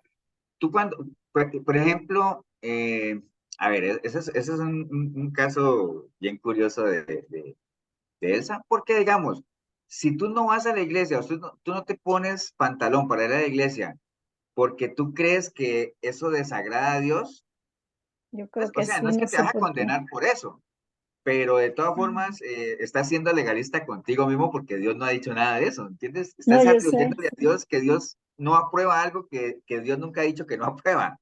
Ahora, si tú sí. me dices, pastor, lo que pasa es que yo siento que con falda yo me veo, porque lo que hay una realidad, ¿no? Uno para ir a la iglesia debería ponerse sus mejores galas, ¿no? Dicen por ahí. Exacto, Entonces, si exacto. tú dices, pastor, es que yo siento que con la falda yo me veo más elegante, más presentable, me siento más cómoda y todo eso, entonces Más no hay, cómoda, no hay no ningún más problema. elegante, pero sí más cómoda y no sé, yo me siento bien y nunca he ido a una iglesia con un pantalón. Pero No, que no sea Elsa porque tú consideras que sea prohibido, porque digamos estaría siendo de doble ánimo. Si tú dices, bueno, es que de mm, lunes a sábado yo me pongo todos los pantalones que quiera, pero el domingo yo no uso pantalón, ¿entiendes? Porque la no, mujer bueno, no puede sí usar uso yo pantalón. vestidos entre semana, solo para el trabajo sí uso pantalón, pero yo no juzgo ni critico eso porque yo recuerdo de que cuando habla en Deuteronomio 5 de que dice que la mujer no se vista de hombre, que no sé qué, mi papá nos explicaba bien ese punto y decía, no, eso se refiere a que la mujer no tome el lugar del hombre, ¿verdad? En el hogar, o el hombre el lugar de la mujer, o en el mandato, cosas, ¿verdad? Nada que ver con la ropa. Yo lo he tenido bien claro, No, pero pero yo no vieras me que siento cuando cómoda. cuando la Biblia habla de que digamos que el hombre vista varonilmente y la mujer con decoro, Ujú. sí está hablando de su apariencia, no está hablando de roles como tal, porque Mm, es que eso del pantalón, ahora que tú lo mencionas, uno siempre pregunta de dónde sacaron eso, o sea, si en esos tiempos no había ni pantalones. exacto. En ese tiempo lo que habían era túnica, las túnicas tenían sus líneas, tenían sus adornos, tenían sus colores, unos eran para hombres, otros eran para mujeres. Ujú. Entonces, el hombre vista varonilmente, es decir, y la mujer con decoro, es decir, no sea ostentosa, no sea, bueno, ¿me Ujú. entiendes? Pero nunca está hablando. Sí, Keisha, ¿tú ibas a decir algo?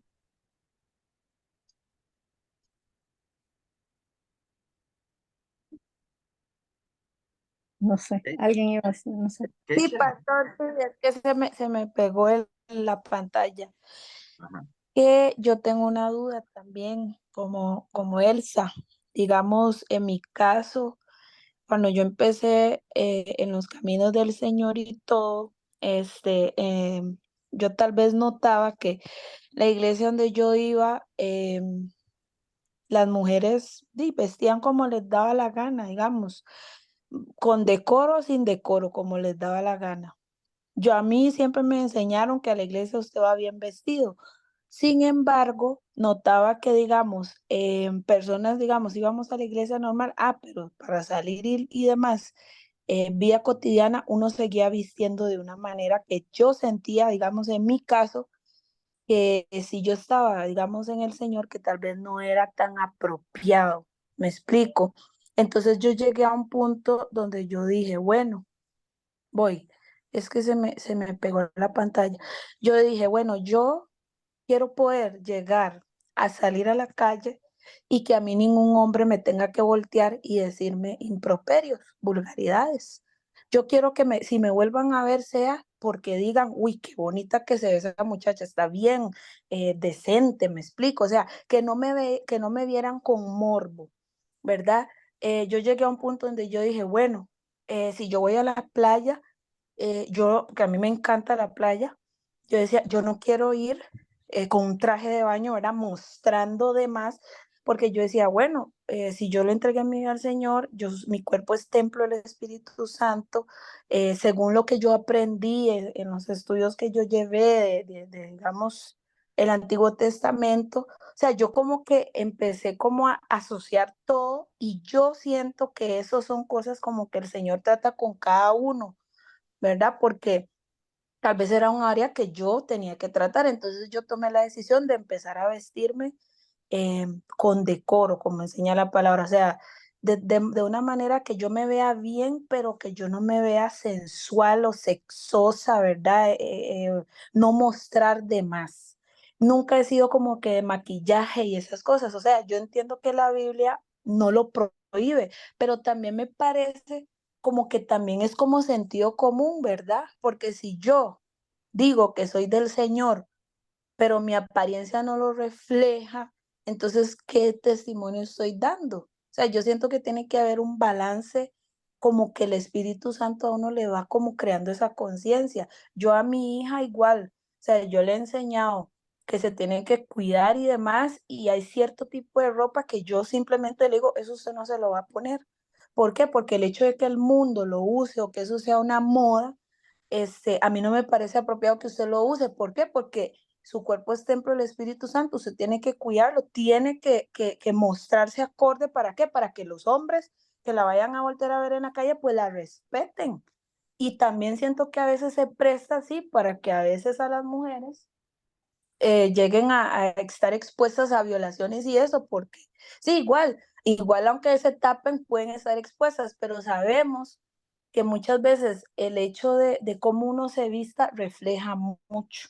Entonces yo no sé si yo estoy mal en esa parte. Y ya para finalizar también, me pasa con cosas como por ejemplo, programas de televisión, o estas modas de seguir, no sé, personajes y todo ese tipo de cosas, a mí no me gusta, porque yo siento que hay que irse más a fondo, como qué mensaje están dando. O sea, si yo camino con Dios Sí, a mí me podrá gustar las Barbies, pero vea el mensaje que tal vez proyectan. Entonces, si yo soy Barbie aquí, Barbie, ¿qué estoy yo proyectando? ¿Qué mensaje le estoy dando a la gente? Entonces, yo siento como que uno tiene que tener mucho cuidado, seguir masas y personajes y todo ese tipo de cosas, porque cuando uno es cristiano, yo siento que uno sí tiene que marcar la diferencia. Entonces, yo no sé si yo estoy mal, si estoy siendo legalista, no sé, porque a veces me critican,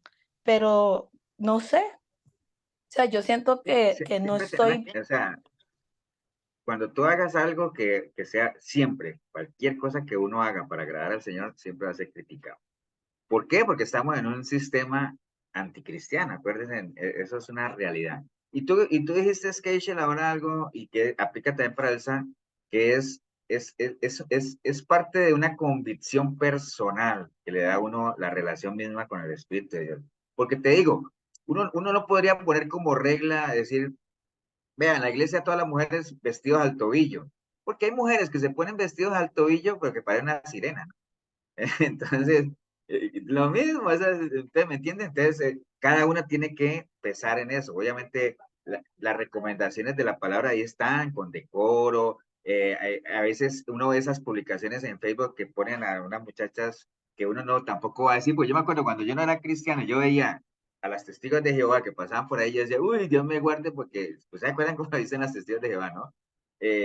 Los hombres con ese sol y ese saco y corbata, y decía, para ser cristiano tiene uno que andar así a toda hora, ¿me entiendes? O sea, son extremos, ¿no? Realmente extremos, pero sí uno ve a veces muchachas bien vestidas, elegantes, bonitas en cuanto a lo que reflejan, ¿me entiendes? Entonces también, y era lo que hablamos ahora de la mundanalidad, ¿no? O sea, que es algo que está metido en esa parte, en la forma de vestir en las iglesias, pero de una manera increíble, ¿no? Entonces, pero hay personas con las que uno, digamos, por más que tú le digan, no hay conciencia de la presencia del Señor, ¿no? O sea, no hay conciencia, entonces nunca cambian como tal. Hay otras que sí.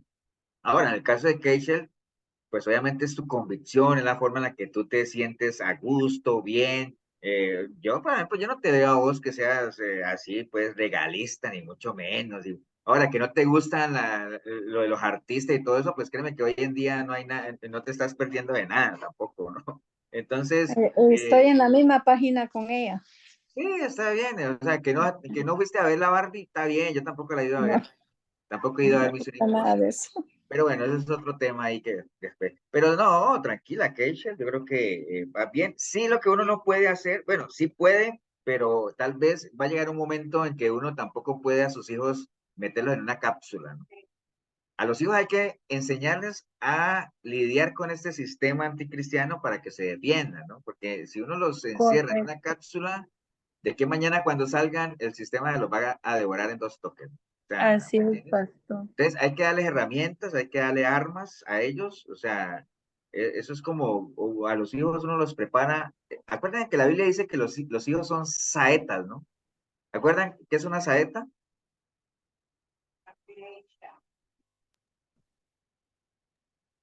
Una lanza, Una flecha. una Una flecha. flecha. Y la diferencia entre una flecha y una espada es que por general la espada es una herramienta que siempre uno la va a tener con uno. Es cierto decir, porque a uno de qué le sirve una espada, que imagine que yo vaya por una calle y me salga un atracador con un corta uña y me diga, te voy a asaltar, le diga, no, pero ¿cómo me vas a asaltar a mí si yo en mi casa tengo una espada de samurái? Y yo, sí, pero en la casa, ¿no? ¿Para qué? Tráigame todo. ¿Me entiendes? Entonces la espada siempre ha sido hecha para uno tenerla con uno, la espada. Las flechas no, las flechas uno las tiene aquí, ahora que hay un bolsillito acá en la espalda donde uno guarda las flechas, pero las flechas están ahí para que va a llegar el momento preciso en que uno las tiene que lanzar.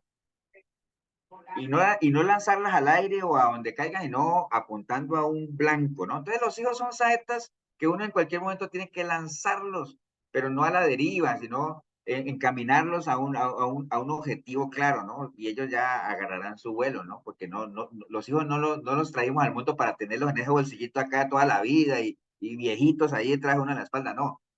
Hay que tenerlos ahí para ser lanzados, ¿no? Entonces, hay que prepararlos. Esa parte es importante y está bien, está bien que tú instruyas a tu hija y bueno, ya de aquí a mañana y a los hijos de nosotros, pues cada uno tomará su decisión, pero que no se diga que no hicimos nuestro mejor esfuerzo. Ok, sigamos entonces, a ver si terminamos esta parte. Entonces, bueno, legalista, no le vamos a botar mucha corriente a esto. Son personas obviamente que quieren implantar su propia justicia. Eso es un peligro porque a un lado la justicia de Dios para poner su propia justicia. ¿Por qué también es peligroso los legalistas? Porque se preocupan en lo exterior más no en lo interior. Recuerda, todo es exterior. ¿Acuerdan de los fariseos, no? Que eran los legalistas más importantes. Ellos se preocupaban por ayunar, por diezmar, y que el Señor les dijo una vez, pero es que ustedes diezman hasta el comino lo diezman. Y están dejando lo más importante de la ley, que es la justicia, la misericordia, la fe, ¿no? Entonces, pero era ¿por qué? Por las apariencias. El fariseo y el publicano, Señor, aquí estoy porque yo ayuno 2 veces, yo oro, yo me siento en la primera banca de la iglesia. No quiere decir que sea malo sentarse, Erika, en la primera fila de la iglesia, ¿no? Sino que ellos buscaban las posiciones de mando, ¿no? Y que les dijeran maestro y todo eso. Era lo exterior. Entonces, eso es un problema porque si hay algo que nos enseña el Evangelio del Señor es que todo viene de adentro hacia afuera, ¿no? Recuerda que lo que contamina al hombre no es lo que entra, sino lo que sale, ¿no? Entonces, lo exterior nada que ver, por eso les decía, ustedes son sepulcros porque por fuera lindos, pero por dentro están podridos. Entonces, el legalista se cuida mucho de las apariencias, ¿no? No de una verdadera conversión, y eso es muy peligroso como tal, porque realmente el Señor lo que vino fue a rescatar vidas, a transformar vidas, no a maquillarlas, ¿no? Como tal. Eso es un peligro.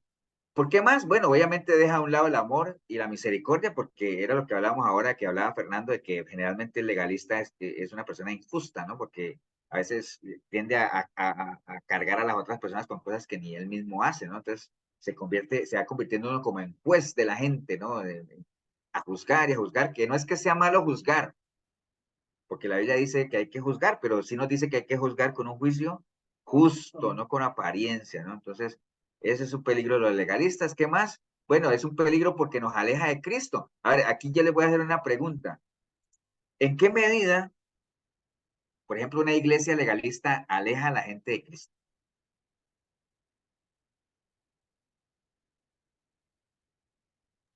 Imponiéndoles normas que no Sí, están escritas. todas las iglesias legalistas imponen normas, ¿no? Pero ¿en qué medida esa imposición de normas aleja a la gente del Señor? Porque No sé la si mayoría de ellas son imposibles de cumplir, ¿será? algunas así, pero pensemos, por ejemplo, no sé si hay alguno aquí que haya estado en una iglesia legalista y haya salido corriendo ahí, pero pensemos en la gente que sale de las iglesias legalistas, ¿cómo salen? Enojados, Enojados, ¿qué más? decepcionados. Decepcionados, golpeaditos. O sea, yo he hablado con gente que sale de iglesia legalista y dice, uy, pastor, viera cómo sufría yo allá. Y entonces uno dice, ¿y por qué estabas ahí? ¿Me entiende?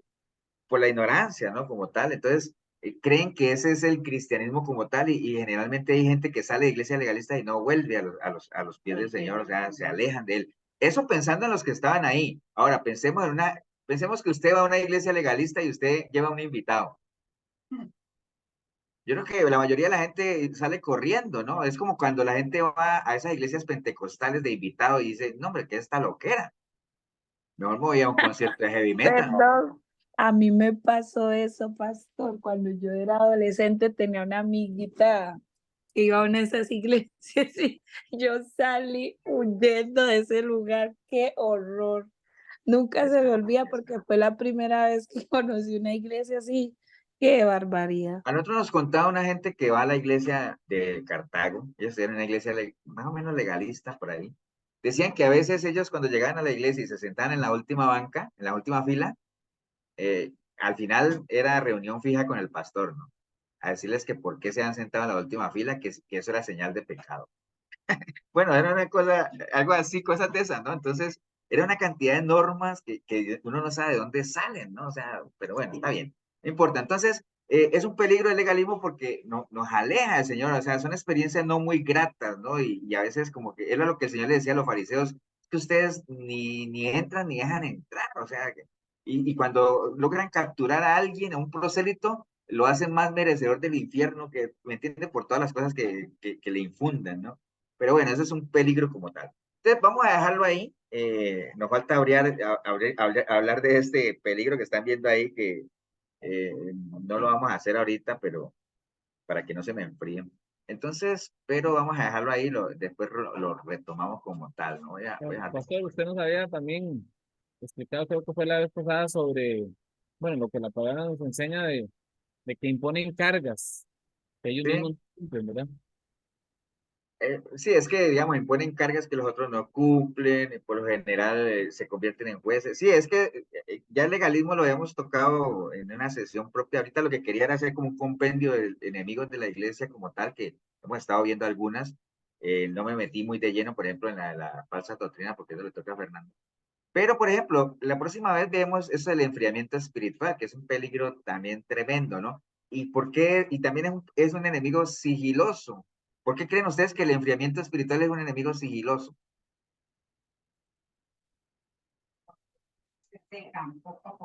Porque poco a poco se va cayendo en esa religiosidad y no se da cuenta. Sí, porque a veces la persona que se enfría es la última que se da cuenta. A veces todo el mundo se dio cuenta que alguien se enfrió y dice, hombre, no, yo estoy caliente. No, hombre, es témpano de hielo. ¿Entiendes? Entonces, pero bueno, vamos a dejarlo para la próxima. No sé si alguien quiere, antes de irnos y orar, comentar algo.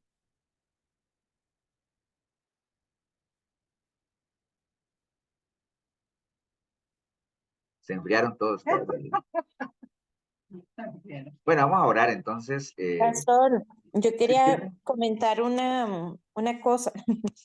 Ahora dime. en la parte que hablaba de las escrituras, es importante que en la Biblia escritura aparece con la E mayúscula, haciendo referencia a la Biblia.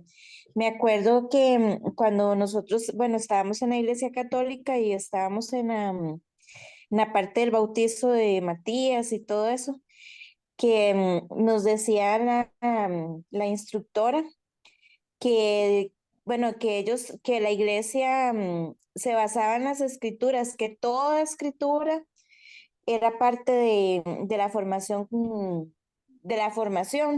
pero haciéndose referencia al catecismo y a todas esas cosas que, o sea, que ellos toman toda escritura como en la Biblia, en los catecismos, los libritos esos, y sí es importante que nosotros sepamos que no es toda escritura, sino que es la escritura de la Biblia, de lo que está escrito, de los pensamientos de Cristo, no las doctrinas que están escritas por las mismas doctrinas de los hombres, como lo de los mormones y esos libritos, ¿Ustedes saben cómo se llaman los libros que escribe el Papa? sí, encíclicas. Exacto. Entonces, bueno, la Iglesia Católica usa más todo este tipo de literatura que habla Shirley que la misma Biblia, ¿no? O sea, de hecho, usted rara vez, bueno, rara vez, yo creo que nunca ve usted un cura con la Biblia en la mano, pero sí lo ve uno con esos libros de catecismo, con esas otras cosas. De hecho, en la misa, la Biblia se abre dos veces nada más para primera lectura, de y ahora vamos a leer el Evangelio de tal. A veces, porque a veces se lee de una hojita que ya está impresa, ¿cierto? Nada más, o sea, la Biblia no se vuelve a usar, de resto todo es un libro donde está toda la misa, que es el que se usa, es la guía y todo. Pero sí, lo que dice Shirley es cierto. Bueno, los que hemos estado en la Iglesia Católica sabemos que hay mucha literatura, mucha escritura, y ellos están al mismo nivel de los mormones y todo eso, es decir, que esto que escribió el libro de los mormones, igual acá, las encíclicas del Papa están al mismo nivel de la Biblia, ¿ah? Porque son, bueno, les debo todavía a ustedes los dogmas papales, ¿no? Uno de los dogmas papales es que ahorita hablábamos de que la Biblia es, ¿cómo dijimos? Que no tenía error.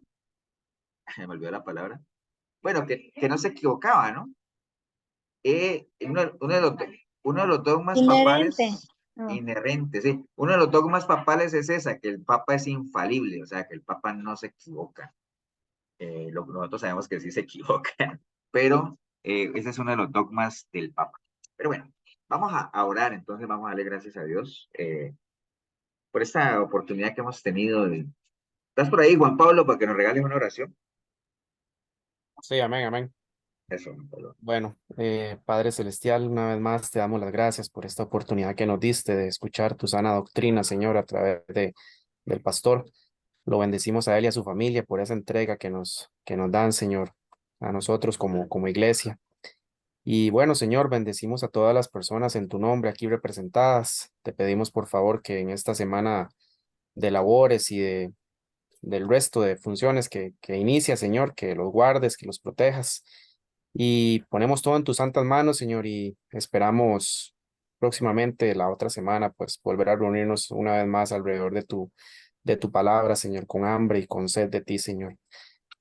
Bendecimos este momento, Señor, y bueno, también te pedimos, por favor, por el descanso que vamos a disfrutar, Señor. Todo esto, Padre Celestial, te lo pedimos en en el santo y poderoso nombre de nuestro Señor Jesucristo. Amén. Amén. Amén. Amén.